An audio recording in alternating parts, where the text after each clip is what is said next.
గోధుమ గడ్డి గురించి చాలాసార్లు వినే ఉంటారు. ఇది ఎక్కడైనా సులభంగా దొరికే కూరగాయ. గోధుమ మొక్క అంటే గోధుమల నుంచి తాజాగా మొలకెత్తిన ఆకులు. ఇది సాధారణ గడ్డిని పోలి ఉంటుంది. అందుకే దీనిని గడ్డి అని పిలుస్తారు. అయితే దాని పోషక విలువలు, ప్రయోజనాలు మాత్రం ఔషధ మూలికల కంటే అధికం అంటున్నారు ఆరోగ్య నిపుణులు.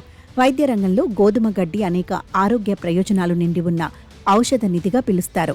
వీటి గ్రాస్లో అనేక విటమిన్లు, ఖనిజాలు, అమైనో ఆమ్లాలు, ముఖ్యమైన ఎంజైమ్లు ఉన్నాయి. అందుకే దీనిని క్యాన్సర్ నిరోధక ఏజెంట్గా పిలుస్తారు.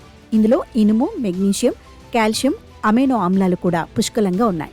గోధుమ గడ్డిలోని పోషకాలు శరీరంలోని మలినాలు, టాక్సిన్స్ను తొలగిస్తాయి. గోధుమ గడ్డి రసం తాగటం వల్ల నోటి క్యాన్సర్కు కారణమైన కణాలను 41% తగ్గించవచ్చని NCBI అధ్యయనం పేర్కొంది. నేషనల్ లైబ్రరీ ఆఫ్ మెడిసిన్లో ప్రచురితమైన ఒక అధ్యయనం ప్రకారం గోధుమ గడ్డి రసం తాగటం వల్ల 3 రోజుల్లో లుకీమియా కణాలు అంటే రక్త క్యాన్సర్ కణాలు 65% తగ్గాయని టెస్ట్ ట్యూబ్ అధ్యయనంలో తేలింది.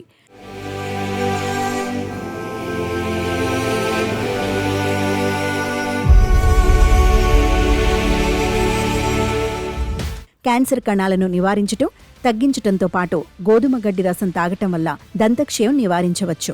అధిక రక్తపోటు తగ్గుతుంది. ఆర్థరైటిస్ నొప్పి తగ్గుతుంది. జలుబుకు చికిత్స చేయవచ్చు. వికారం నుండి ఉపశమనం పొందవచ్చు. ఇటీవలి సంవత్సరాలలో గోధుమ గడ్డి అపారమైన ప్రజాదరణ పొందింది. ఎందుకంటే ఇది అనేక వ్యాధుల్ని నివారించడానికి, జీవక్రియ శక్తిని పెంచడానికి, క్యాన్సర్ కణాలను తొలగించడానికి, బరువు తగ్గడానికి, రక్తంలో చక్కెర, రక్తపోటును నియంత్రించడానికి, ఆక్సీకరణ ఒత్తిడిని తగ్గించడానికి సాయపడుతుంది. క్యాన్సర్ ఒక ప్రమాదకరమైన ప్రాణాంతక వ్యాధి. గోధుమ గడ్డి క్యాన్సర్ కణాలను నిరోధించే, తగ్గించే సామర్థ్యాన్ని కలిగి ఉంది. గోధుమ గడ్డిని ఉపయోగించటం వల్ల క్యాన్సర్ను సైతం నివారించవచ్చు అంటున్నారు నిపుణులు. గోధుమ గడ్డిలో antioxidants, antibacterial, anti inflammatory లక్షణాలు ఉంటాయి. ఇన్ని విషయాలు తెలియడంతో ఆరోగ్య స్పృహ గల జనం ఇప్పుడు గోధుమ గడ్డిని ఆదరిస్తున్నారు.